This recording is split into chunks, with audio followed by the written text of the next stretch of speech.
Hello, YouTubers, and welcome to Level-Headed News. This is your host, Brenda. I have 18 articles in this political episode for you. Been a lot going on in the political front today, or overnight. To end, make sure that we have audio going. There we go. All these URLs are in the description of the video for your convenience, so we'll just hop right into them. First one here is businessinsider.com. Hamster catches up to me and gets it up here, then I'll get to reading it for you.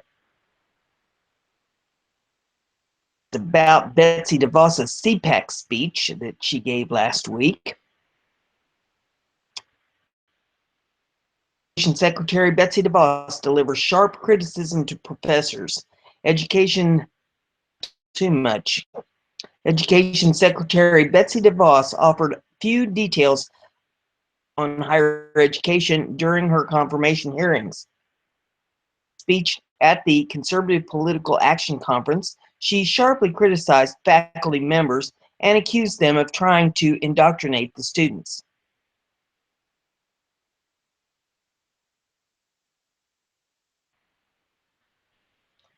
She devoted only a paragraph to higher education, short speech, but she captured lots of attention.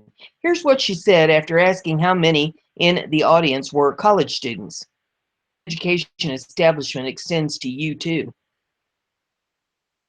Faculty, from professors to deans, tell you what to do, and more ominously, what to think. They say if you voted for Donald Trump, you're a threat to the university community. But the real threat is silencing the First Amendment rights of people with whom you disagree. DeVos opened her speech by saying that she wasn't worried about what the mainstream media has called me lately.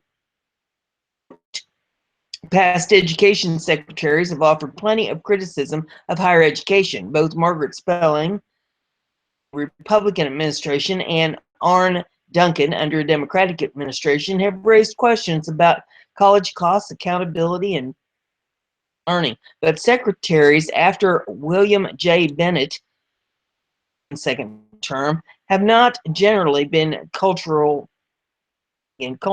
warriors. The CPAC crowd loved the speech and cheered DeVos on. The Council on Education declined to comment. Foundations for Individual Rights in Education, a group that has criticized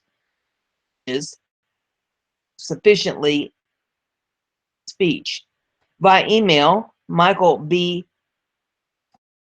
president of the American Council of Trustees and Alumni, in a group that has argued for traditional and more rigorous college curriculum, for some of what DeVos discussed. Our colleges must do a better job preparing graduates for citizenship in a free society, which relies on robust debate, not safe spaces, he said. Higher education has allowed these principles to erode. It's a real problem when multiple cases of veto go unpunished, when a significant percentage of students believe it acceptable to bar journalists from public assembly if they believe right favorably. Freedom of the press is under assault, and it simply does not bode well for a free society when, as a Gallup poll shows, a significant percentage of students favor restrictions on political views and offensive. Many faculty advocates were critical. On social media, many expressed surprise that DeVos singled out adjuncts, relatively little power or job security, and many of whom say that is a avoid politics or anything that might offend some students. While there have been many studies showing that faculty members, especially traditional colleges, lean left, there isn't evidence beyond occasional anecdotes of indoctrination DeVos described. Or try that again, Neil Gross, the Dana professor of Scientology at Colby College, and a new book called Why Are Professors Liberal and Why Do Conservatives Care? Press, said by email speech. In one way, these lines are standard conservative fare, red meat for the CPAC crowd. But coming from an administration about higher ed, it's worrisome. It suggests they see colleges and universities and the faculty as the political enemy and not much more. Executive director of the Modern Association said by email, the role of faculty members is to teach students how to think, not what to think. Secretary of Education apply such gross generalizations to all faculty members from adjuncts to deans tells me she could benefit from visiting college classrooms to see how our higher education works. President of Trinity Washington University, who has attracted attention to criticize what she sees as falsehoods coming from the Trump administration, said by email that the speech was a terrible start for DeVos's as education secretary. Elaborated, shame on the secretary of education for an anti-academic speech. Any colleges recently and listened to any of the robust discussions in and out of the classroom, seen the demonstrations and disruptions that are often part of campus life, read the papers and these that challenge all forms of conventional wisdom at spoken word nights and public forum. Does she think that students don't have their own well-stated opinions on political issues? She speaks of college students as if they are children. Does she know that nearly half of the college students are adults, 10 or more are parents, are working professionals while earning degrees? Added McGuire, are certainly not silent kind of.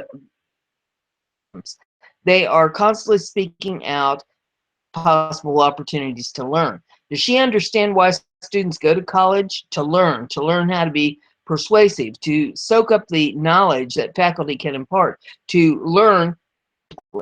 Yes, sometimes faculty do tell students what to do, conduct the experiment. Here's a suggestion on how to make a more persuasive argument and what to think. Let's examine the concept more critically. She seems to be in favor of ignorance rather than education, but her insinuation that faculty indoctrinate passive is just another alternative fact, reality of the new administration.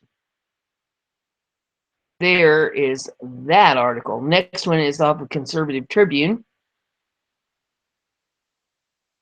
And it says Trump's revised order drops language rejecting Syrian refugees. Scroll up here a little bit. It says through Donald Trump's initial attempt to impose a moratorium on immigration from 7 terror-prone nations was halted in early February by the U.S. Ninth Circuit Court of Appeals. Up.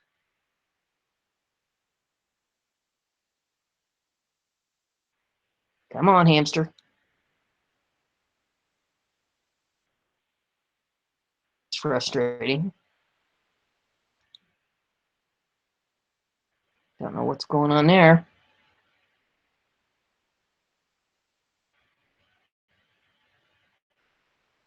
Well, we'll reload the page.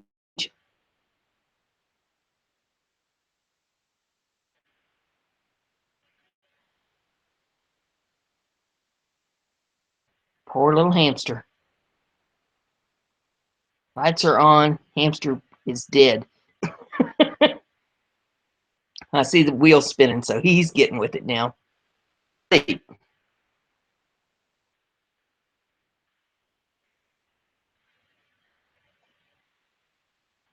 Okay. According to Fox News, Trump revised executive order would be equivalent to the previous order to save some minor adjustments. For one, the New World Order would include exemptions residents and green card holders. The president's first order failed in part because of the drama it stirred up when legal U.S. residents who should have been allowed entry into the country were blocked. The order would not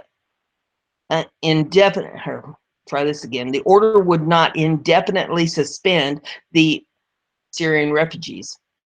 Instead, the importation of any and all refugees would be temporarily halted until such time as the federal government was able to develop extreme vetting to Fox. Reported Tuesday, critics claim Trump is really trying to implement a permanent ban on refugees, saying the measures will be so extreme, no refugees will be able to pass muster. Come on, hamster. Third, Trump's new immigration order would also mandate a reduction in the number of refugees allowed to enter this year from 100,000 that had been planned in Barack Obama to just 50,000.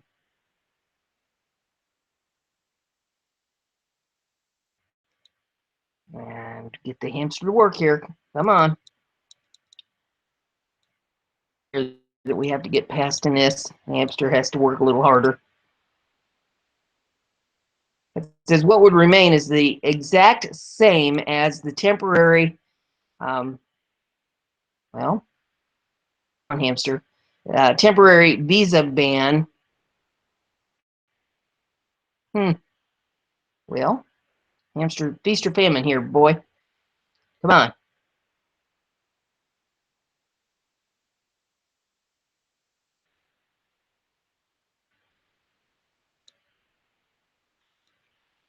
What would remain? The same is the temporary visa ban on travelers in 7 terror-prone nations: Iran, Iraq, Libya, Somalia, Sudan, Syria, and Yemen. We've had dozens and dozens of terrorism cases from these 7 countries. Case, Senior White House advisor Stephen Miller on Wednesday on Fox News in defense of vision. But more fundamentally, of our intelligence that these countries today pose a threat moving forward, and the president is acting decisively to protect our country. Threats.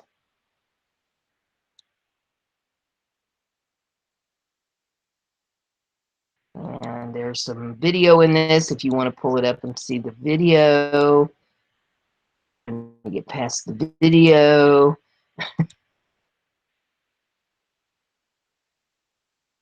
Furthermore, like the original ban, Trump's new order will be focused entirely on preventing terrorism, not, as the liberal media have tried to claim, discriminating against Muslims.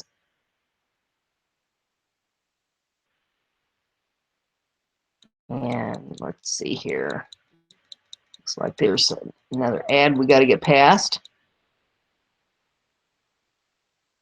It's, well, went a little too far. Gee whiz. Chicken or feathers. Read it.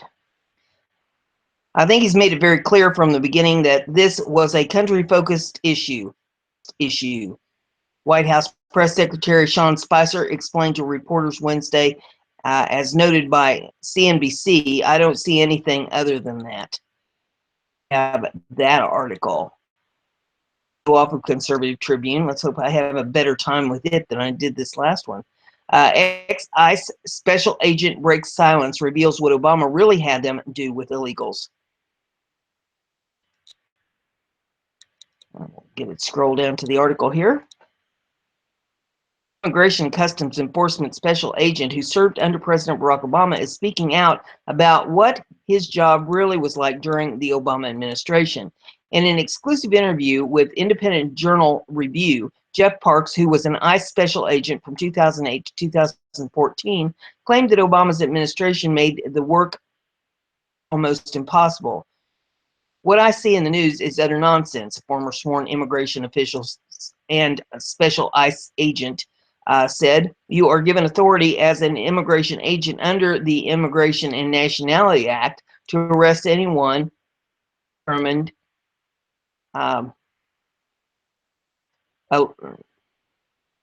the allege and removability for, Parks said. The former agent then referenced a 1965 law that empowered agents to serve anyone deemed removable to appear. However, Parks said the law was almost irrelevant during the Obama administration. This law was on the books during the Obama administration, but some executive actions took place that slowed some of that down. Arrest an illegal alien under your authority, but your supervisors would just give you hell for it, Parks continued.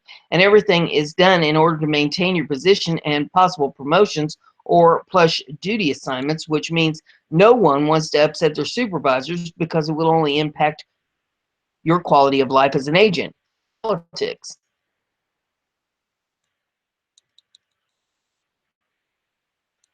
Perhaps the most shocking admission Parks made was that Obama's administration refused to prosecute illegal aliens, even if they were proven criminals. In some cases, they, the U.S. attorney, based on orders from D.C., and they determined that their focus wouldn't be illegal immigrants. A criminal activity went on and was not because of that. On the other hand, Parks applauded President Donald Trump's efforts to crack down on illegal immigration, something he described as long overdue. Of aliens entering the country from Yemen, as Buffalo is the second largest population center for people from Yemen, Parks said, referencing President Trump's temporary travel ban from 7 major terrorist countries.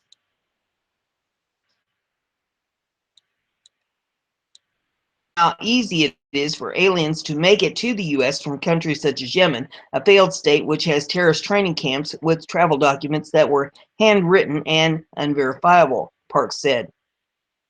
The article I have is also off of Conservative Tribune. Claims Trump is crazy because he has syphilis. Stuff up. What in the world? This article.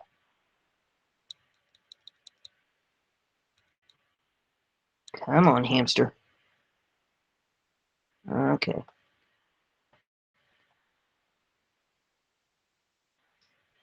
Says ever since President Donald Trump first descended on at Trump Tower to formally enter politics in June of 2015, he has been attacked and smeared by the left in countless ways to discredit him and scare away his supporters.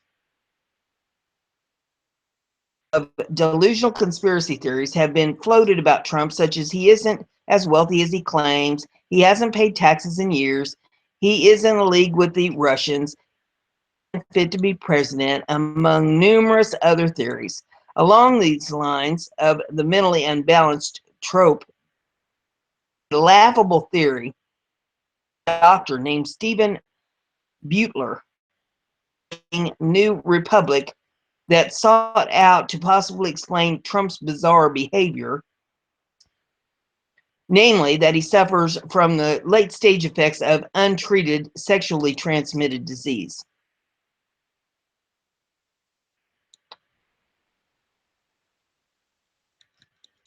Get it to scroll up here. STD would be the third and final stage of an untreated infection that can attack any organ in the body, but typically involves the neurological system.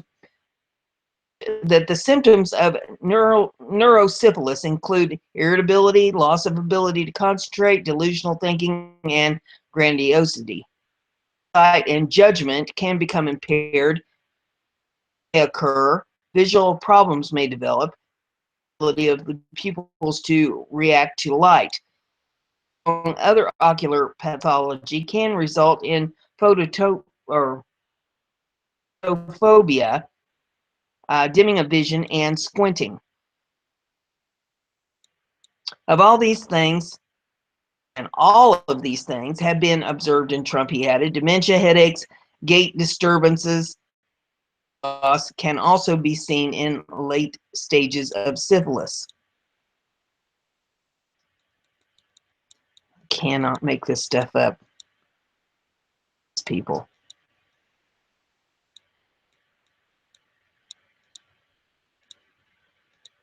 Get scroll down here a little more.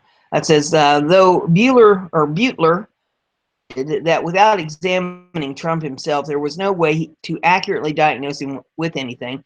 He nevertheless proceeded to continue with his diagnosis, citing Trump's admission of promiscuity in the 1980s. The evidence he needed to suggest that Trump likely suffered from a disease, and famously also suspected in, wait for it, Adolf Hitler and Italian fascist Benito Mussolini. Figures he two historical figures the left is obsessed with linking to Trump. Goodness. Actual people who lived during those regimes know better, of course. It didn't take long for this ridiculous story to take off on social media, as it was eagerly shared almost without question by numerous leftists just searching for anything with which to bash Trump and his supporters, while at the same time being widely mocked for its utter absurdity. Review.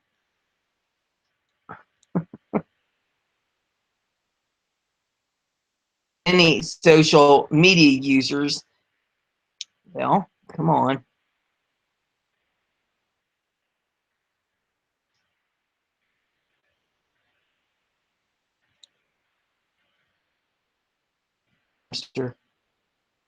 Many social media users noted that this isn't the first time a politician on the right has been assailed by unfounded allegations of mental illness or other detrimental health issues. Goodness sakes.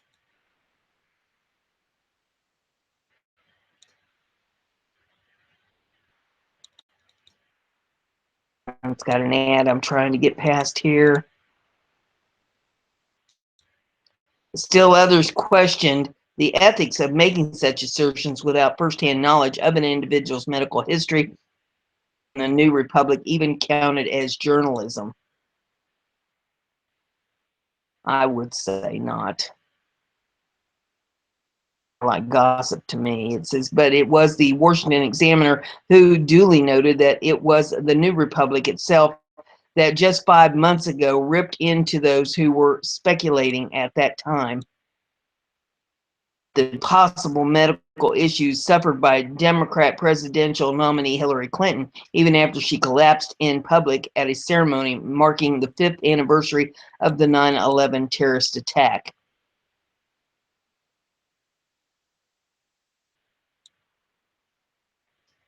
Isn't the height of the left in their own infectious Trump derangement syndrome, then we had better buckle in, because it will only get worse from here.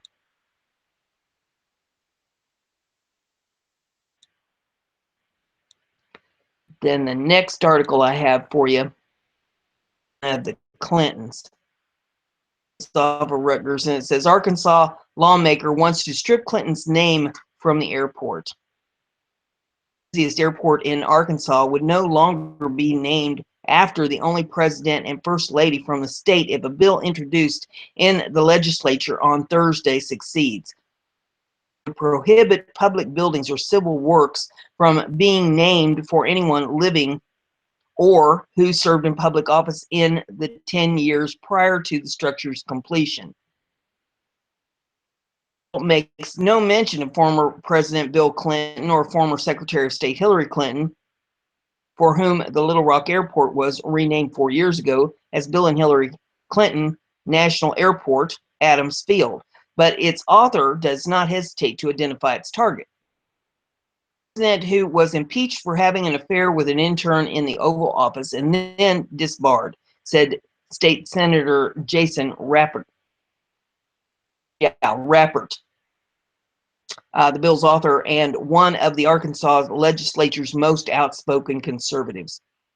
President Clinton was impeached in 1998 by the U.S. House of Representatives, which accused him of obstructing justice under oath about a sexual relationship with White House intern Monica Lewinsky, acquitted in a Senate trial the following year. As attorney to the city's airport commission during her husband's tenure as governor of Arkansas, at the conclusion of her husband's presidency, she won a Senate seat in New York, Secretary of State by President Barack Obama, who defeated her for the 2008 Democratic presidential nomination.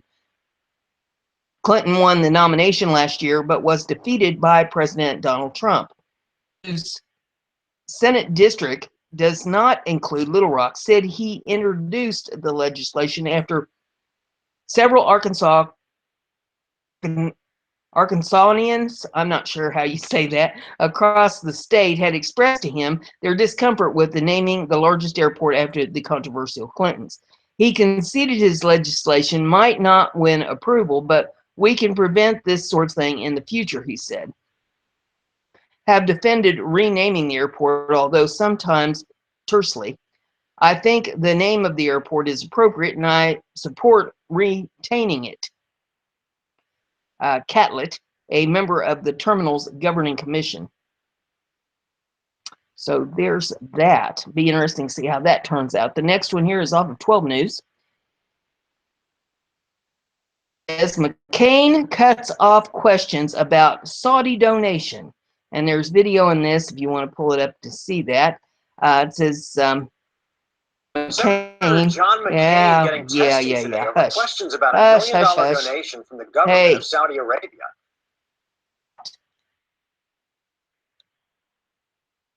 Wow. Nonprofit. Oh, now you stop that. Hey. Little feller, ain't he? Senator John McCain on Friday cut off questions from reporters about a $1 million donation by the government of Saudi Arabia to a nonprofit that bears McCain's name. That he had had any link to the McCain Institute for International Leadership, which was founded in 2012 at Arizona State University with $9 million gift or leftover cash from McCain's 2008 presidential campaign. Imagine that. So I'm proud that the Institute is named after me, but I have nothing to do with it except that they use my name just as the Goldwater Institute uses Goldwater's name, McCain, after a town hall at the Honeywell plant in Phoenix.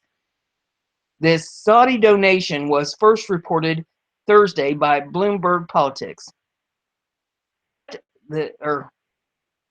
Wait a minute, I missed part of it. It says, McCain laughed off the comparison to the Clinton Foundation, whose fundraising from the foreign governments has put Democratic presidential candidate Hillary Clinton in an awkward position. Look at what the Clinton Institute has raised in the form of money, McCain said. I mean, come on, there's no connection there.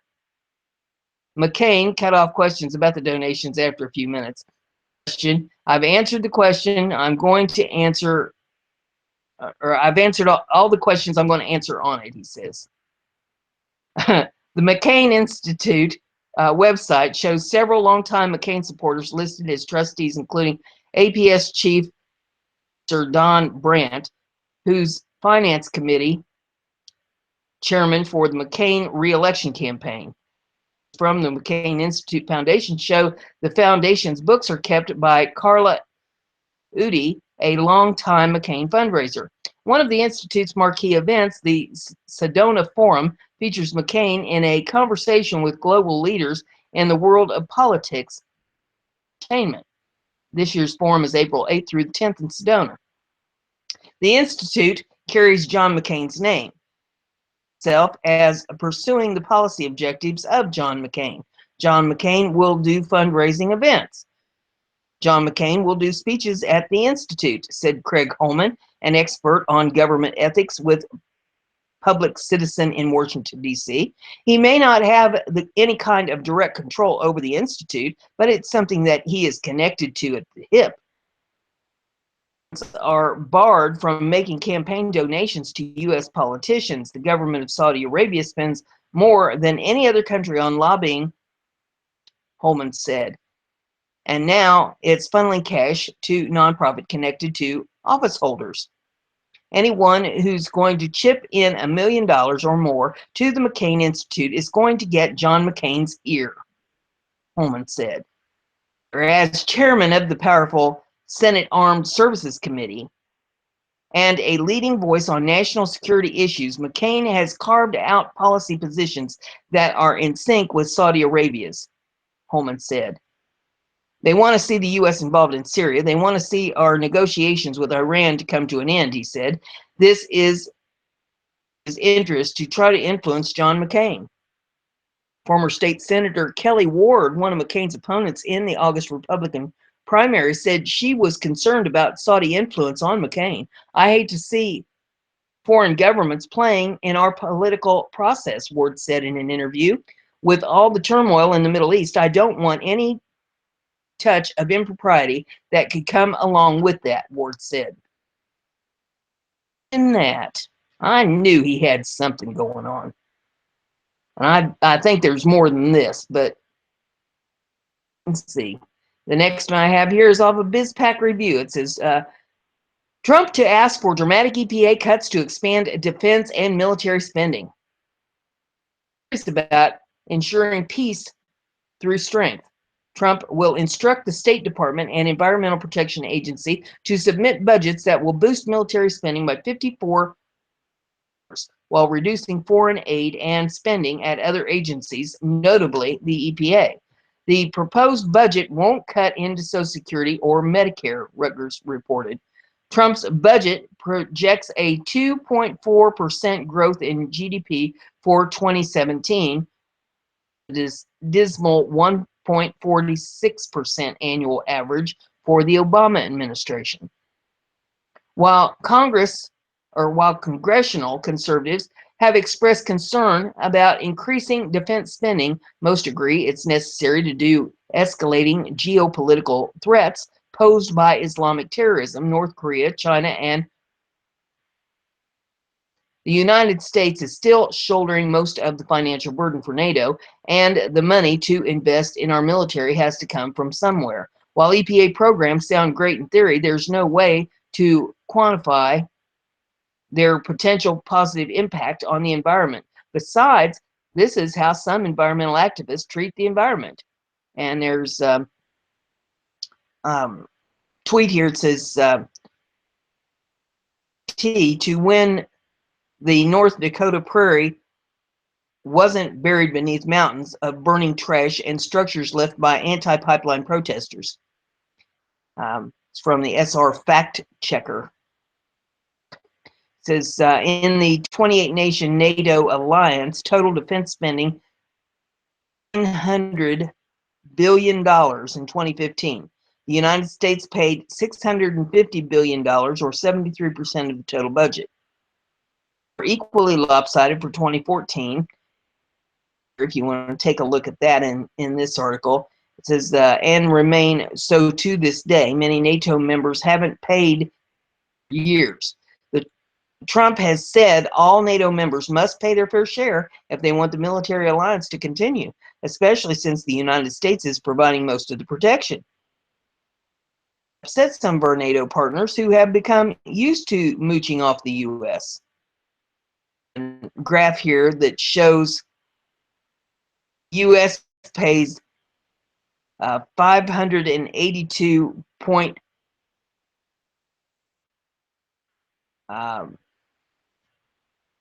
dollars.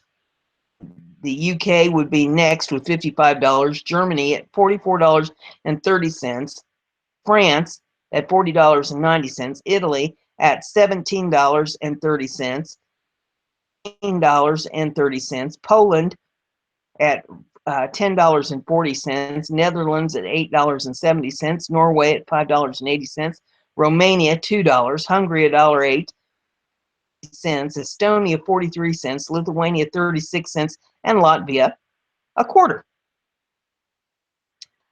Liberals are EA budget cuts, even though they're the ones who want taxpayers to support illegal aliens and unvetted refugees.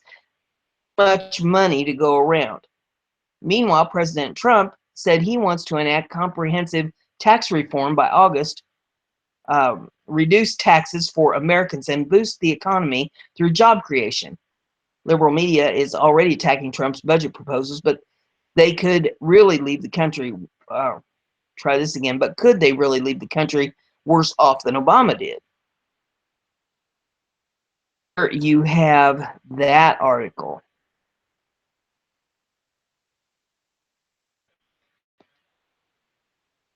Close off BizPack Review. Get it spun up here on the page for me. And as fast as he can go. See the little wheel spinning. Spicer makes staffers pony up cell phones to find leaks, and it's recess compared to what's coming. Various leaks coming out of the Trump administration are originating from the press department. Sean Spicer is determined by any means necessary. According to a Sunday report by Politico, when Spicer found out information about a planned communication staffer meeting had leaked to the press, he immediately together for an emergency meeting. Multiple sources said Politico that they were told to dump all electronics, including personal and government-issued cell phones, on a table for a phone check by White House lawyers who were in the room. Also made staffers aware that using encrypted texting apps like Signal and Confide were a violation of the Presidential Records Act. Politico reports that Spicer also told the group problems if news about the phone check leaked to the press. Apparently, news about the phone checks leaked to the press. Reportedly on pins and needles as they should be. Administration officials have told Fox News that this phone check is recessed compared to what leakers aren't found. With Sean Spicer on the trail, odds are that the leaker or leakers will eventually be found and prosecuted. Thus far, declined to comment about the crackdown. The next article is off of BizPack Review. And we're waiting for the hamster. It says, Hot Mike catches Trump. I haven't called Russia in 10 years, is the quote. President Donald Trump was caught on a hot mic, egad, admitting his innocence in having contact with Russia. A press availability at the White House came to a close on Monday prior to Trump meeting with health insurance executives. A reporter called out asking the president, do you support a special prosecutor on Russia? But seemed to dismiss the idea when he was overheard telling those seated at the table, I haven't called Russia in 10 years. Press Secretary Sarah Huckabee Sanders was non-committal on Sunday on whether it was necessary to investigate Russian interference in the 2016 presidential election. I don't think we're there yet, she said during an appearance on ABC's This Week. There's that. The next one's off of Conservative Tribune. Hamster is winding up the wheel. Decrease border activity since Trump was sworn in. Out on the campaign trail that he would crack down on illegal immigration and enact policies that would reduce the number of illegal immigrants who cross the U.S.-Mexico border. He followed through on that promise, and it looks like it's working. G reported that in Texas, county deputies have noticed a decrease in the number of border crossings. Joel Contreras, since the end of January, the number of border crossings has decreased immensely. That won't decrease border patrols. To say whether this is directly related to Trump, but the timing seemed to indicate that it might be. If a potential illegal immigrant, Trump would be cracking down hard on them, he or she might think twice before investing time and resources getting to the U.S. only to be deported shortly thereafter. So possible that the illegals are simply using another route. Until that wall is built, it will be impossible to argue that illegals have stopped coming in. Many sectors of the southern border aren't patrolled, so it is impossible to say how many people are actually crossing the border. However, if the numbers of illegals crossing increased already, that's very good news given how emerged in the final days of the Obama administration.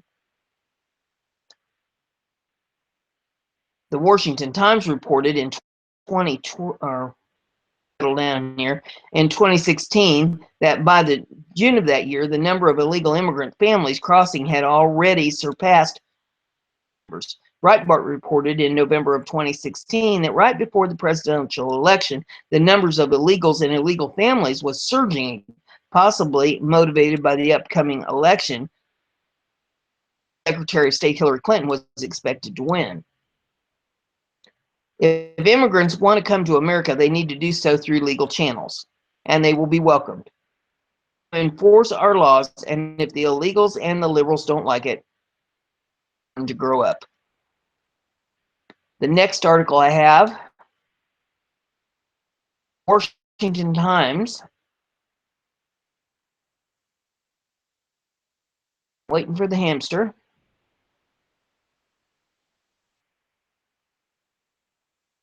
Run, little buddy, run. 3,000 from 7 countries arrive in the days after extreme vetting is halted. Scroll up here. It says the U.S. did see a surge of people entering from the 7 countries in the days after the federal judge halted President Trump's extreme vetting policy, according to government statistics that back up Mr. Trump's claims of a big increase in traffic. Border Protection said about 3,000 people from 7 countries arrived through February the 7th after the judge issued a temporary restraining order forcing Mr. Trump to admit visitors once again. For 3,000 compares to 1,200 over the same period in 2016, it said in a statement. It could not give a nation-specific breakdown of arrivals. 7 countries were affected by Mr. Trump's Iran, Iraq, Somalia, Sudan, Syria, and Yemen. The number of refugees from those countries had stabilized after surging in the first week after the judge's order. Department rushed to let people in. He said it had been held up by the order. To date, some 45% of refugees under Mr. Trump have come from 7 targeted countries, which is similar to the rate during President Obama's office. It was off of Western journalism. Hamster is spinning the little wheel.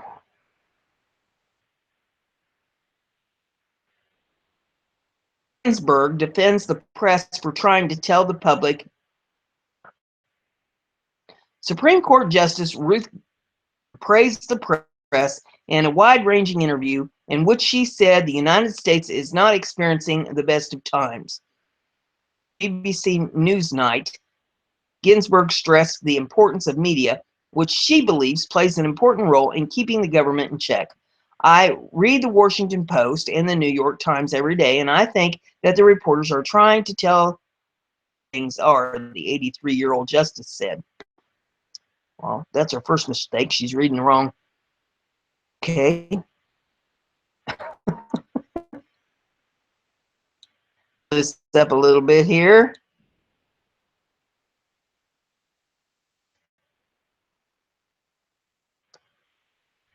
Come on, hamster.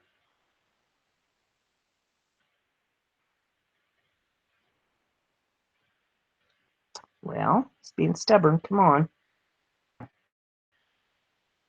From Ginsburg, it says, I read Washington Post and New York Times every day to you.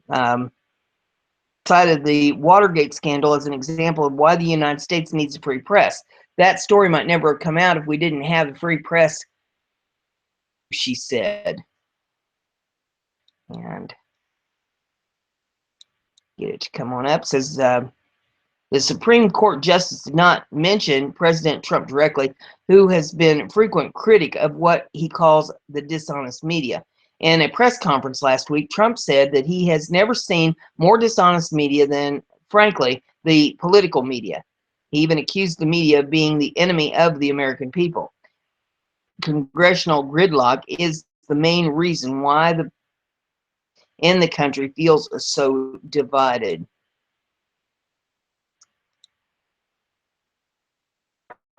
Our legislature, which is the first branch of government, is right now not working, she said. The face of a combative political atmosphere in America, Ginsburg said she felt hopeful after witnessing the anti-Trump Women's March in Washington, D.C. I've never seen such a demonstration. The numbers and the rapport of the people in the crowd. There was no violence. So yes, we are not experiencing the best of times, but there is reason to hope that we will see a better day, she said. Ginsburg is the oldest serving member of the Supreme Court. She was nominated by President Clinton in 1993. The longer she expects to serve as the Supreme Court Justice, Ginsburg said that at her age, she has to take it year by year because my most senior colleagues, most recently retired Justice John Paul Stevens, stepped down at the age of 90. So I have a way to go, she added. The next one we have is off the Conservative Tribune. We'll spin it up here. I'll read her to you. Heard of change to Oval Office access, declares open door policy. Will hate it.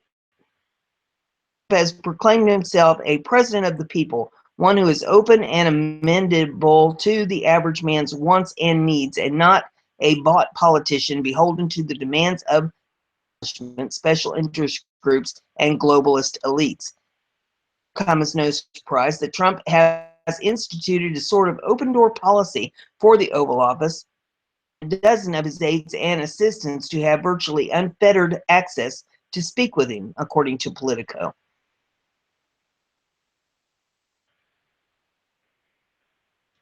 President Donald Trump has proclaimed himself a president of the people, one who is open and amenable to the average man's wants and needs, and not a bought politician beholden to the demands of political establishment, special interest groups, and globalist elites. Okay? It should therefore come as no surprise that Trump has instituted a sort of open door policy permitting more than a dozen of his aides and assistants to have virtually unfettered access to speak with him, according to Politico. The number was granted the informal walk-in privilege, as they've come to be known, is significant change. Prior administrations jumping around on me. Hold still. The chief of staff, you highly trusted advisors,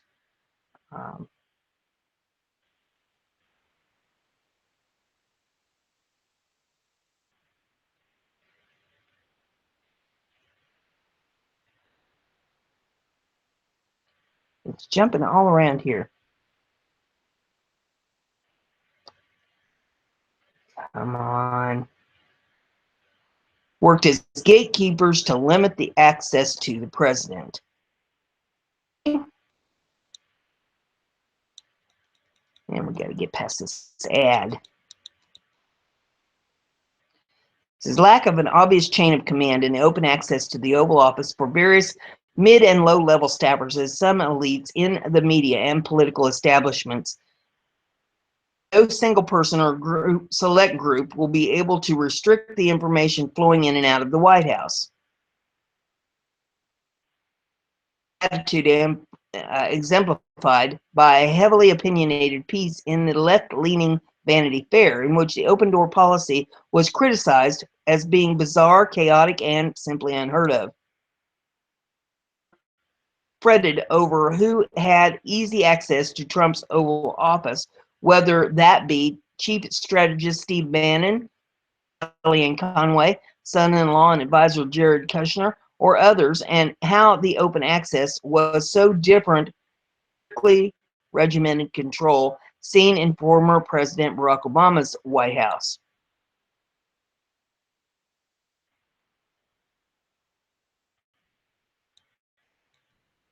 And scroll up.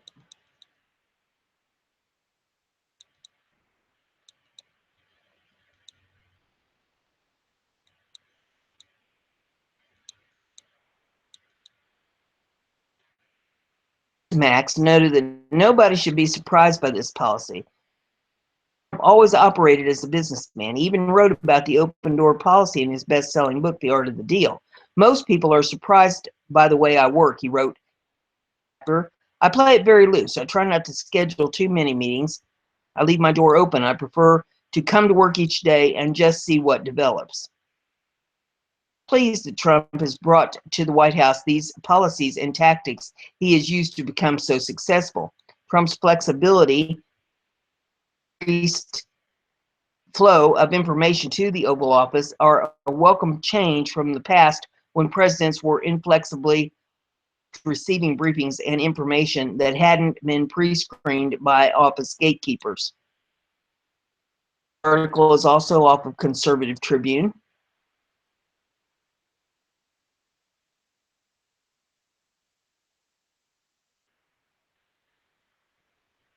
And I'm waiting for the Ellison. Black people don't have to obey the government. Representative Keith Ellison has said some crazy things. Perhaps one of the most ludicrous comments the Minnesota Democrat has ever made came from a protest in 1992 when Ellison, now front-running candidate for Democratic National Committee chairman, said that blacks don't have an obligation to obey the government because they don't live in a democracy. Reportedly made this remark while his acquittal of a group of Los Angeles police officers in a video recording beating of a meeting. The Washington Times reported that the Star Tribune, black people do not live under democracy. You don't have an obligation to obey the government.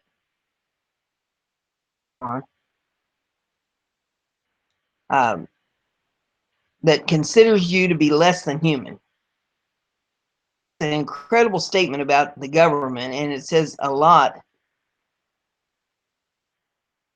It wasn't the only time Ellison turned to Islam when he was a student at Wayne State University.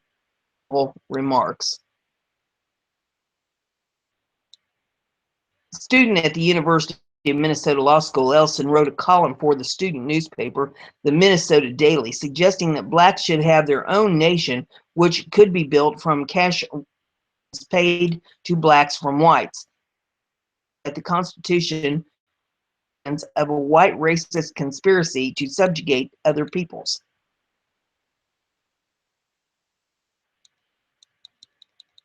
And I'll get it to scroll up here.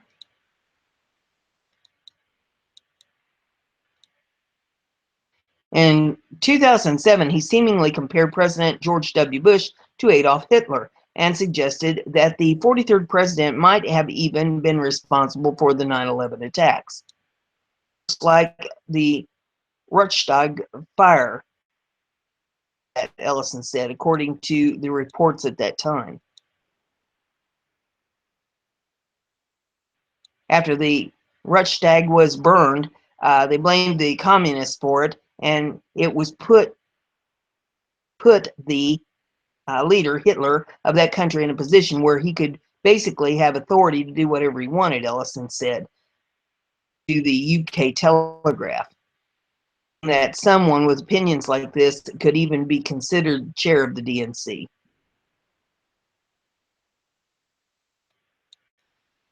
Can't make this stuff up. Next article that I have for you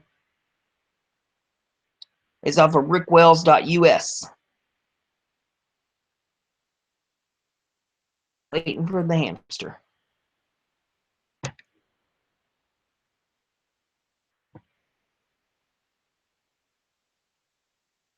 Ramos claims USA conquered rallies, invaders, them now. What is an apparent attempt to unify the invasion forces and convince them that they have reached critical mass, a leader of the effort by Mexico to conquer the United States is publicly acknowledged Univision senior anchor George Ramos, few in the American mainstream press ever do. He told the truth about his component of the hostile action against the Republic. Ramos verified that it was taking place is exactly what we have long recognized and feared was happening. All is such a hot issue. On Friday, Univision senior anchor George Ramos said that the United States belongs to Latino invaders, stating audience in no uncertain terms that it is our country, not theirs. I am an immigrant just like many of you. I am a proud Latino immigrant in the United States. My name is George Ramos, and I Vision Network. Reveal the dirty little non-secret saying, and you know exactly what is going on here in the United States. People who do not want us to be here and who want to create a wall in order to separate us. You back to George, you subversive bastard, revoking your naturalized citizenship as we kick you in your bony behind. Sorry, because that's how you keep invaders out, and you Mexicans are no more than that. Ramos continued making his threats, but you know what? This is also our country. Let me repeat this, our country, not theirs. It is our country, and we are not going to leave. 60 million Latinos in the United States, and thanks to us, the United States eats, grows, and today sings and dances. We'll be singing and dancing in celebration when that wall goes up, George. You can count on it. And we'll still be eating too much credit. We're not dependent on you. Without you, and better before the Latino flood began. So when they attack us, we already know what we are going to do. We are going to sit down. We will not shut up. We will not leave. To do. Our naturalized citizens allowed to call for insurrection against the United States government and still remain their status. Isn't it time to consider revocation of this little puke citizenship? His awards event uh, no awards on Univision. If Univision has an award for most despicable ingrate parasite. So there's that article. The next article that I have for you is off of humansarefree.com.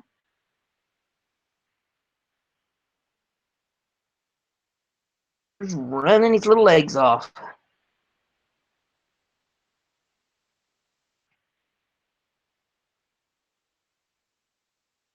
It calls again for the elimination of a new world order. Said that the time when the West called the shots and dismissing NATO as a relic of the Cold War, added, I hope that the world will choose order, a post-West one. Each country is defined by its sovereignty. Speaking at the conference, we're told that the Russian Foreign Minister Sergei Lavrov called Saturday for an end to a world order dominated by the West.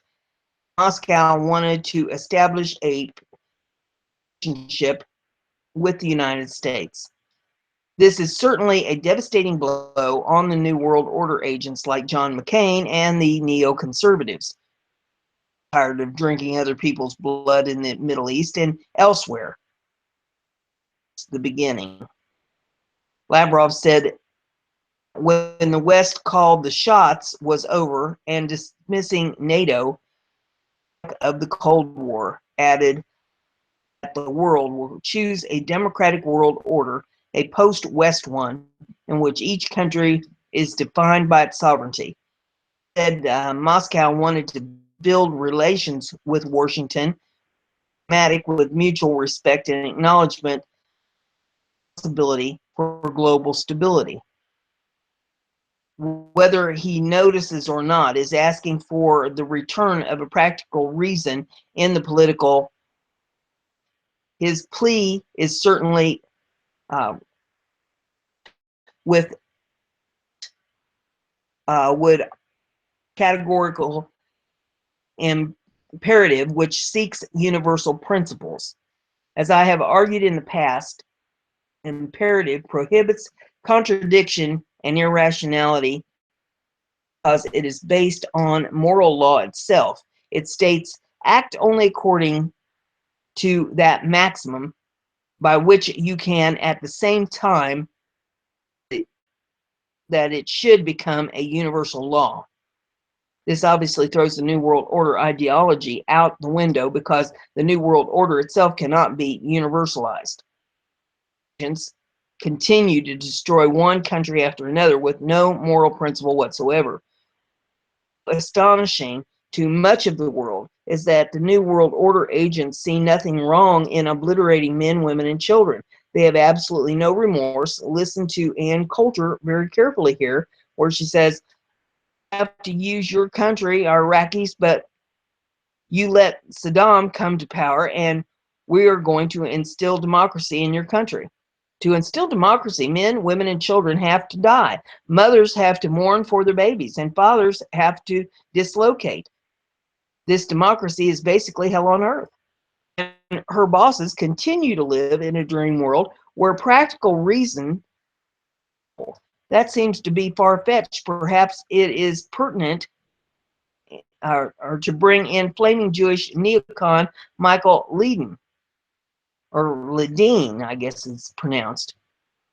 Creative destruction is our middle name, both within our society and abroad.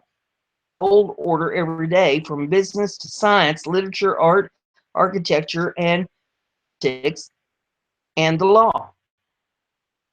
I've always hated this whirlwind of energy and creativity with which menaces their traditions and shames them for their inability to keep pace, them to advocate our historic mission. As it turns out, the New World Order and I'm going to try to pronounce this, Khazanarian mafia and their lackeys have established over the years is not based on the pursuit of the moral principles, but on the pursuit of categorical lies, colossal hoaxes, deceptive means, and complete fabrications. You remember how led the American people into Iraq? You remember how they led the sheeple into Afghanistan and then Libya? Remember how they wanted to do the same thing in Syria? No one can universalize the New World Order ideology because existence or existentially, there we go, and fundamentally incoherent. And Kant certainly thrown it in the dustbin of history once and for all. The moral or universal law, says Kant, binds us all together, creatures. Any deviation from the moral law is a recipe for disaster. So any system that seeks to dismiss the moral law must be wrong, because that system will inevitably be metaphysically worthless. Kant continues to say that for action to be good, it is not enough that it should conform to the moral law. It must also be done for the sake of the moral law. It kills the New World Order ideology here. And if you think that Kant is off the mark, then listen to the flaming neocon John Bolton. It is a big mistake for us to grant any validity to international law, because over the long term, to think that it really means anything are those who want the United States. What Bolton ended up saying is that international law, order, ideology are incompatible. The other must be supplanted. Up here, he moved on to declare explicitly that he wants to make the case for secrecy and, get this, deception. Something I knew it was false to preserve national security, said Bolton a few years ago. I would do it. People like Bolton are paid to lie to the American people. Obviously, Sergei Lavrov seems to have treated canvas when he essentially called for an end to the New World Order in disguise. Not be a surprise that the New World Order agents are still mad and sad, still playing a major role in establishing what Lavrov calls pragmatic world order. But established the New World Order ideology around the world. Who is behind perpetual wars in Iraq and elsewhere? Who is behind massive illegal immigration in America and even Europe? Is Khazarian mafia. Russia is messing up their world, and they want to fight back, not on moral terms, but on an essentially diabolical principle. Russia stopped them from obliterating Syria, and they will never forgive Vladimir Putin sin. This is one reason why New World Order agents and Satanists are sending neocon puppets like John McCain on. This is one reason why McCain cannot put thoughts together. All I have for you is off of sarahpalin.com. I'm waiting for the hamster. Little buddy. Wheels are spinning.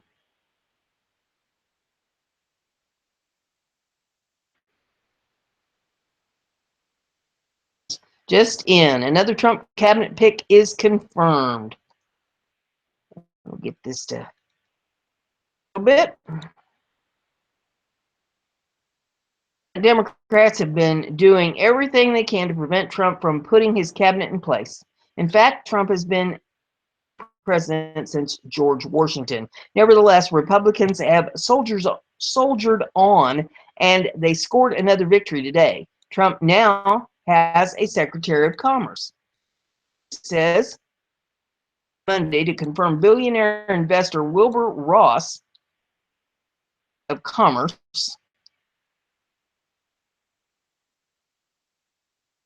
let's get this to cooperate with me here.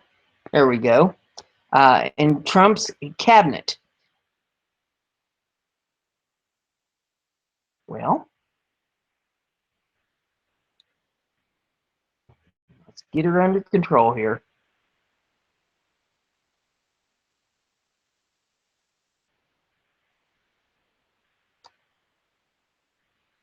Come on, hamster.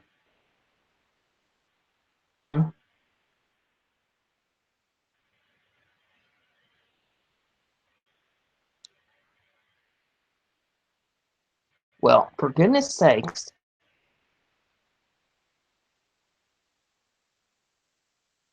Keeps trying to jump me to another page here, and I don't really know why.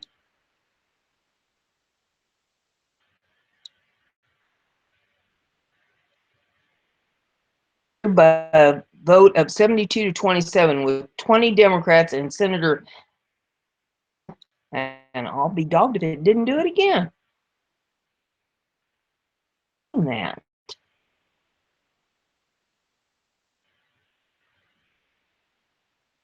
Okay. Angus King is an independent of Maine, joining 51 Republicans to vote aye. Senator John Aitchison did not vote due to his ongoing recovery from back surgery. It's good news for the Trump administration. I have for you here thedailysheeple.com, and this is the last one in this episode. I have a couple more episodes for you this morning once I get this one done, but this is the longest one.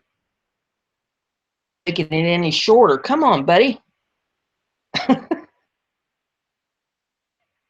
Getting her up here. It says WAPO hires John Podesta as a columnist, remaining credibility down the toilet.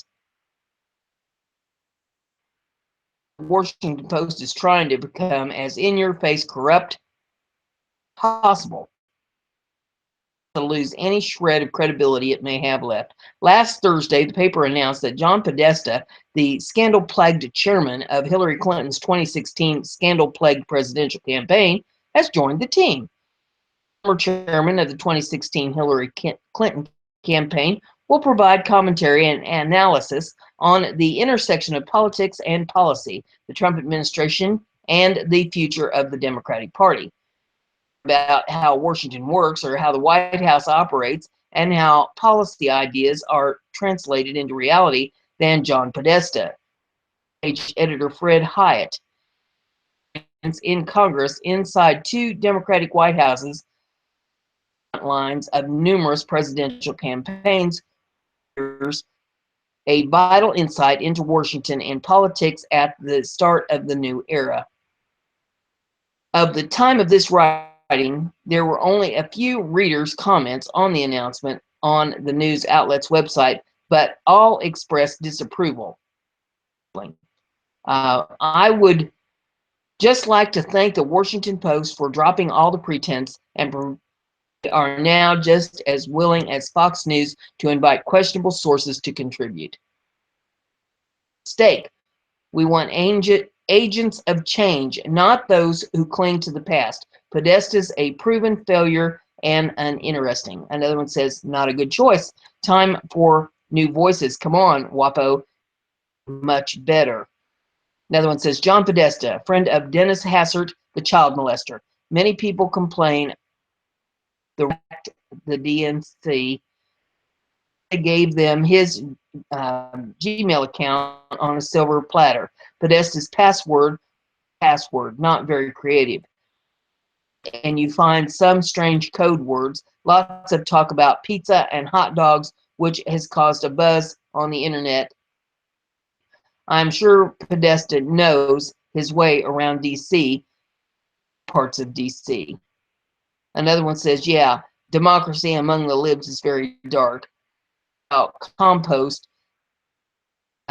deal with the devil by hiring the Satanist. You will reap what you sow.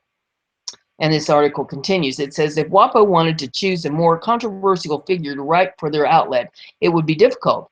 Podesta was the central figure of a massive email scandal in late 2016 when WikiLeaks published 58,375 emails from his private Gmail account. Many of the emails contained material regarding Clinton's positions strategy. Her collusion with the mainstream media, her cozy relationships with bankers, pay-to-play schemes, hints of Podesta's possible involvement in a nefarious-sounding activity called spirit cooking, and of course, the infamous Pizzagate scandal. The Democratic National Committee, DNC, email leaks exposed a plot to sabotage Bernie Sanders and documents on the Clinton Foundation. Those leaks led to the resignation of at least 4 DNC officials, including former chair Debbie Wasserman Schultz. That interim chair, Donna Brazile, obtained questions to a Bernie Sanders versus Hillary TV1 town hall and fed them to Hillary's campaign people in advance. And Podesta isn't a stranger to scandal. List Washington Post had a news problem. John Nolte explains how Washington Post reporter Josh Rogan recently blew 3 major stories in grand fashion. Last week, by Jeff Bilderberger, CIA contractor and owner of Amazon, it is their mission to defend democracy and adopted a dramatic new slogan, which it claims, anyway, inspired by President Trump: democracy dies in darkness. The paper was forced to retract an unfounded story scaremongering that Russian hackers electric grid.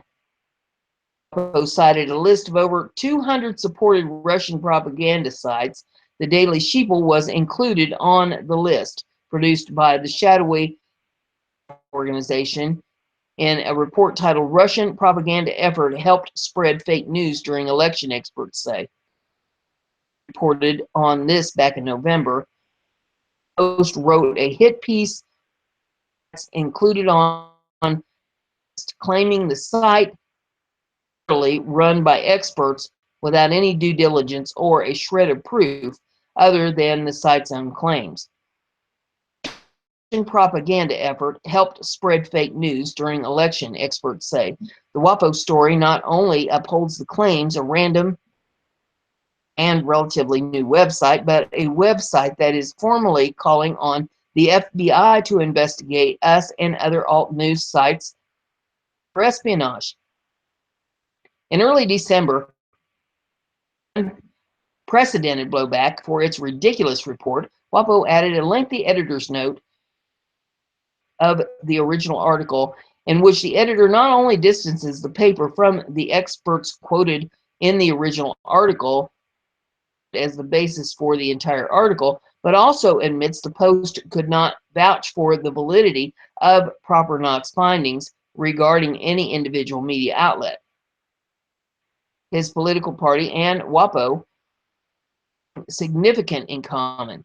All seem to be in denial about the huge mistakes they have made, contributed to the loss of credibility. They will likely repeat those mistakes. Perhaps this new relationship is for all. Oh, and a bit of a friendly advice for WAPO: be sure to give Podesta a very, very secure email account. Twitter users had quite a bit to say about Podesta's new job. Tweets here. Hired John Podesta to be columnist for them. I credit WikiLeaks for putting tons of his writing samples out there. I'm not going to read all of these. I'll grab a couple here. One says, John Podesta joins Washington Post as columnist, and Exxon joins Greenpeace for nationwide millennial outreach program. Oh, my. So if you want to read all of them, you can pull that article up and take a look at that. And that's all I have for you in this episode. If you like what I'm doing here, give it a thumbs up, share it on your social media so everybody gets to hear the news. You haven't subscribed yet, you might do that, and that way you'll stay informed. Next episode.